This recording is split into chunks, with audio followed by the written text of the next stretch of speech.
asa man din nagtrabaho iyang anak doon? Asa ni trabaho yung anak pa? Na diri sa Davao sa putuhan man na siya nagtrabaho. Soft drinks? Soft drink. Unsa may ang trabaho dito? Ang trabaho dito kanang kuan mga una siya kanang pagdalon sa ilang kuan ba iyang ano. Pila na sa katuig nagtrabaho diha? Pila ka tuig na siya nagtrabaho, ma'am? Yung nasa kapuig diya sa iyang amo na trabaho. I Katong see. mo din ganina na lunita katong hitabo nag-inom na imo ana si Rico. Oo, kanang kuan kay ang iyahang pag-inom diha ang panaramang pag-diop niya sa trabaho sa kada Domingo. Ay kontra. O nabay kalaban?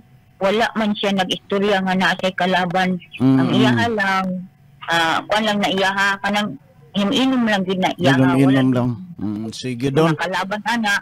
Sige doon. Kaya po na siya magkahimo o kanang mga bitil-bitil ba kay gusto niya ka na naman lipay-lipay lagi na niya. Sige doon. Okay doon. Plano ninyo ron na asa dalahon ni imo ang asa ipahiluna ni imong anak. Ano ako ipalhilo ako kanang ipahiluna na unta na ako na dito sa amua sa Dato Balong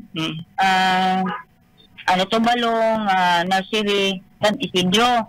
Unta kanang manayo unta ko og anang hinabang kay para nga makagawas mi sa ospital ma-plaster lang namo ang amo ang anak ka amo ang balay. Pangayoing ginyog tabang madam ang inyong mayor dito sa kuan San Isidro. Tanawagan ako sa mayor sa San Isidro nga. Ngayon kami ganun tabang para lang mapala mo ang patayang gawas karon ba mga dala naman sa Dato Balong. Lakas na mo ka naman ni Bill Syria. Mao na ito pangayoag tabang. Sige. Pilay billing ninyo diha ma'am. Giabot. Pila yung billing do si? Ha? 40,000. 40,000. 40,000.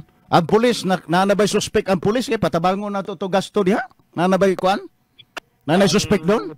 Ang di mo sa police ongoing pa man ang investigation na dumandong. Wala pa gyud para matrista kung katong mga gamit ko sa biktima. No lagi.